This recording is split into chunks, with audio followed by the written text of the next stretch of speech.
My Greta was the best girl I could ever hope for in my life. Greta was smart, loyal to the core, friendly, protective of me, and quick to come running when I wanted her. She also had shiny fur, terrible breath, and was beautiful. I bought a Doberman to keep my wife Kelsey safe during my travels, but she didn't want to help with the training Greta needed as a puppy. Initially, all of Greta's commands were in German, on the advice of her trainer, but I taught her a few simple commands in English for Kelsey. Greta became more attached to me than to my wife. She was mine, but she looked after my wife while I was away because Kelsey was mine too. At least that's what I thought. So it was not surprising that she was patiently waiting for me when I opened the door to our house. Kelsey was nowhere to be seen. I stroked Greta's head and was rewarded with a loving lick on her hand. I always liked it, yes. We all have our quirks. My girl whined as she looked at me. She could always tell when I was tense. "It's okay, girl. Everything will be fine." I knew it was so. I hoped this would be the case. Kelsey and I had an argument before I left. Not the first time or even the 10th time about this topic. When we met right after college, we discussed important issues long and hard before making any decisions.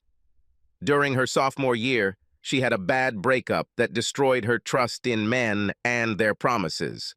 One of the topics we discussed was the issue of children. We both agreed we wanted them, but she had been hesitant about it in the 8 years since we got married. Before my last trip, we argued about it again. This time, we made up before I left, and she told me that she would be ready to start having children when I returned. But there was still something. Something was wrong in the way she said it. The words she used. Her wording. I couldn't figure out what was wrong, but they made me worry. Her submissiveness had nothing to do with my wife's usual behavior. I heard Kelsey call from the living room. "We are here, Aaron." We. There was someone else in the house. I now understood why Greta was on edge. I understood why I was worried, too. The house feels different when there is an uninvited guest. "Come on, girl." I patted Greta on the withers. We rounded the corner from the hallway into the living room to find Kelsey sitting on the couch next to a man who looked oddly familiar to me, but I couldn't quite place. They were sitting on the sofa, and they were sitting too close to each other. They stood up as I entered, and he held out his hand to me. "Julien Santa Croix. Kelsey has told me so much about you, Aaron." Now I realized who it was. Kelsey's ex-asshole, the one who broke her heart. I took his hand and felt his strong grip. He then tried to overwhelm her in an attempt to assert his dominance. I didn't like him when I first saw him, but now I despise him. He was a tall man, almost half a head taller than me, a dazzling smile created by the best orthodontists money can buy, immaculately dressed in expensive clothes that easily cost several $1,000s, a muscular physique honed on the latest machines by a team of personal trainers. Blonde and tanned like a Ken doll, everything about him screamed of his privileged position since childhood. He was everything I hated in a person, a rich guy born on third base who insisted that he was the master of life. I started on home plate with 2 strikes and a dishonest umpire. My parents both worked, and we needed food stamps. I worked my way through college and was crushed by student debt. I built up my muscles with hard work at my night job, and then maintained them with the hardware I could use at the recreation center. He had prominent muscles, voluminous, but without much strength. I had real muscles. The flesh and bone vice that gripped Julien St. Croix's hand showed him that some things only come with hard work. The asshole clenched his teeth and with difficulty pulled his hand out of my tight grip, trying to come to his senses. "You have a good grip, Aaron." Kelsey stepped between us, her voice nervous. "Aaron, how was your trip?" I looked at them, looking from one to the other, then to the way she stood. She didn't try to stop the fight, not really. Her position reflected her priorities. She protected him from me, but she didn't care what he might do to me. Yes, everything was fine with them until I returned home. I asked it through clenched teeth. "What is this handsome guy doing here?" He bristled, but Kelsey said quickly, "Let's all calm down. We've already started off on the wrong foot, but we have a lot to talk about. She motioned for Julian to sit down, then asked, "Would you like something to drink, Aaron?" "No. What does 'we have something to talk about' mean?" Her smile seemed forced, and there was hidden anxiety behind it. "Why don't you sit down, Aaron?" Not cute, not a baby. Kelsey almost always used pet names when addressing me. She has never said them since I arrived. My irritation turned to anger. "I'm negotiating. My work requires understanding small changes in the way people behave and speak, how they open up or close down as circumstances change. Failing to recognize changes that mean a deal is going wrong could cost my employers millions. What I saw here looked like it would cost me my entire life. How long? Sometimes the best tactic is to attack." Kelsey looked startled. "What? How long have you been having sex with him?" She widened her eyes. "You two look very cozy." "It is immediately visible, and it is clear to me what it is. You were sitting too close to each other when I entered. This Julien Croix has been acting aggressively since he opened his mouth, and you're terrified that I'm going to kill him. So how long have you been having sex with him?" My wife, for the moment, started to speak, but he interrupted her. "Even before you got married and your entire marriage. You had no idea, did you?" I kept an impassive expression on my face, sinking into a chair like a man hiding a wound in his stomach from the bastard who shot at him. I looked at Kelsey and asked, "Why?" Julian started to say something, but I silenced him with my eyes flashing. Kelsey sat down next to him. "Of course We loved each other, Aaron. We love each other. But Julian, well, he graduated from college 2 years before me and went off to seek his fortune. He wanted me to find someone to take care of me until he came back for me. You were a good person. I knew that you would protect me, and I could make you happy. So, this whole thing about him being a terrible ex, it was just... What? A way to make me want to protect you? Who am I? White knight for you?" She looked away. "I was angry with him. It wasn't just pretend. And we disagreed on what our marriage should look like, which was one of the reasons he left. He needed to be freed from my expectations in order to become who he needed to be. But this was always done with the expectation that one day he would return." I turned to him. "So, how many times did Daddy have to pay bail for you before you got your fortune?" He opened his mouth and I said, "Shut up. In fact, I do not care. I just want you to know that at least one person in this room can see right through you." Turning back to Kelsey, I said, "So what? Was I your backup plan in case he didn't come back? Just keeping your seat warm? Why the fuck did you marry me?" "I care about you, Aaron. I love you. You were so good to me. So loving. I know it's hard and I'm sorry. But what Julian and I have in common is true love.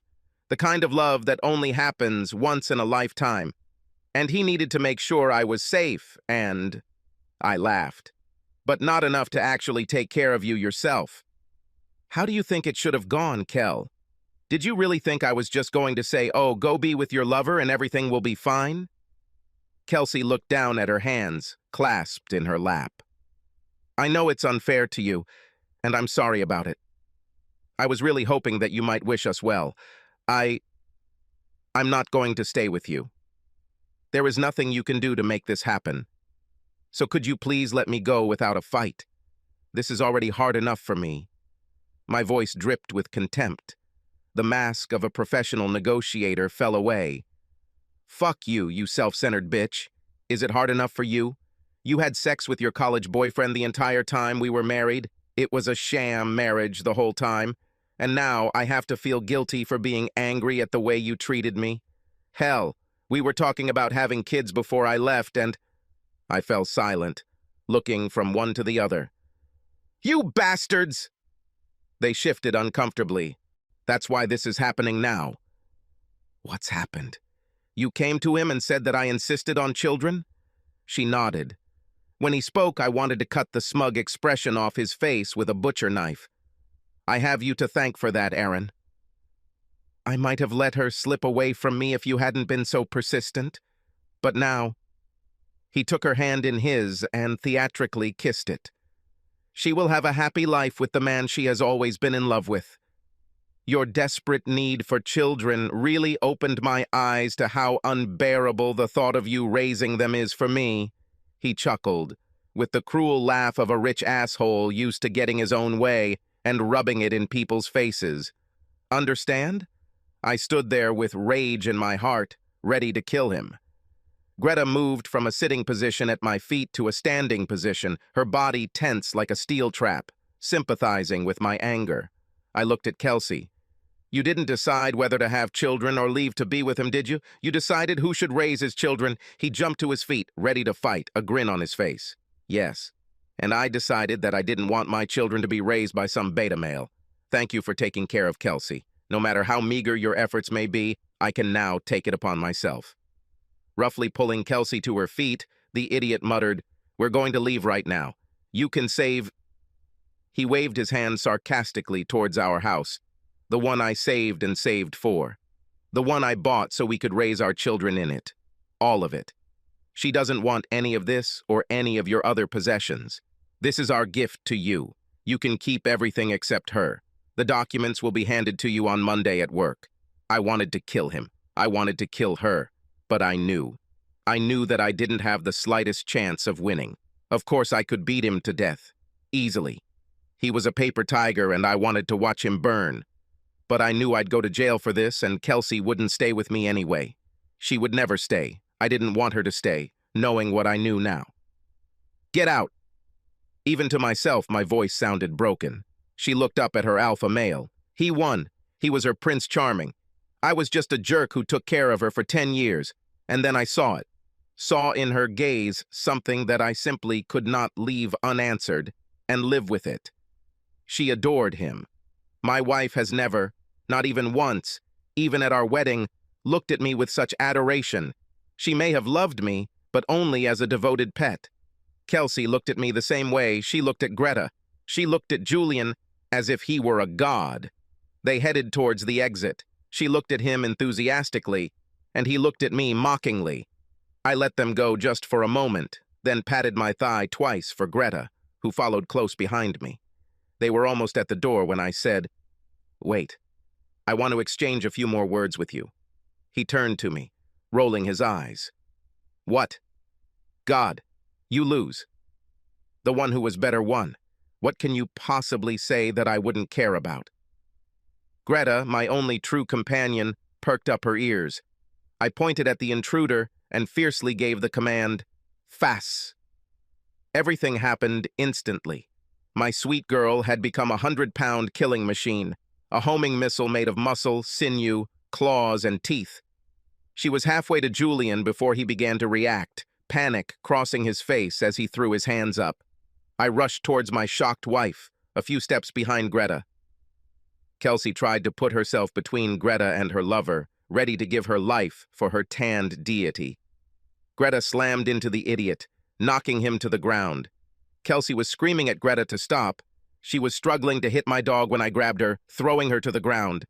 I outweighed her by more than 30 kilograms and had a huge advantage in strength.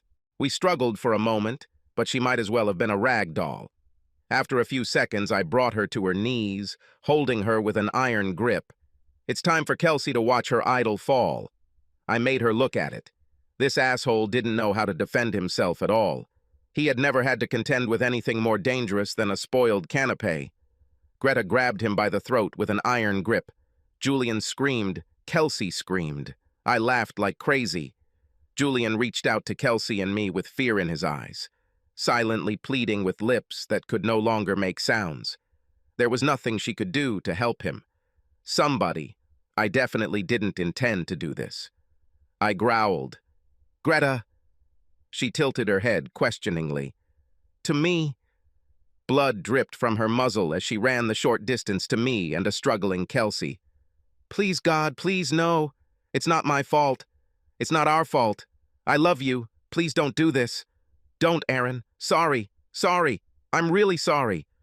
Her words turned into incoherent screams of panic as she flinched away from the animal that usually slept next to her when I traveled. That sweet little dog that had no hesitation in killing her lover on my orders. My treacherous wife screamed and struggled, begging for her life. I waved my hand towards Kelsey. "Kiss Mommy." Greta rushed forward and pounced on Kelsey's face, making little happy noises. I let my ex-lover fall to the floor and stood up, taking out my phone and dialing 911. There was an accident at my house. The uninvited guest was killed. Then I called my faithful dog to me and went to sit in the living room and wait for the cavalry. Kelsey soon followed, ranting and hurling abuse at me. "You'll never get away with this, you psychopath." "I'll tell them. I'll tell them what you did. You are a murderer and you will receive a lethal injection." I chuckled, wiping Greta's nose with a handkerchief. "It's your word against mine." I entered through the garage. I saw a large, muscular man in my house whom I did not recognize. I knew my wife was here alone and I feared for our lives. My gun was upstairs, but my dog, who was waiting for me at the garage door, was next to me. I ordered her to attack. Unfortunately, I didn't know that the trespasser was an old college buddy of mine who came to visit me. My poor traumatized wife didn't tell me in advance. Such a terrible tragedy. She screamed, "This won't work. I will tell them everything. I will tell them what we did. I will tell them that I am divorcing you." I smiled serenely at her. "Oh no, I didn't know this until recently, officer." Was she going to give me documents? Oh, what a shock. Of course, the loss of life is always tragic, but I can hardly be expected to mourn someone so terrible. Can I? I laughed out loud at her dawning realization that, at best, she would create a media circus that would still not end in a conviction for me. There was a dark, cruel glee in my voice that I didn't recognize and didn't like. "But you will mourn him, won't you, Kel? For the rest of your life, every time you close your eyes, you will see the love of your life begging you to save him, choking on his own blood as the light went out in his eyes. If only you had bothered to learn the stop command in German, maybe he would still be alive.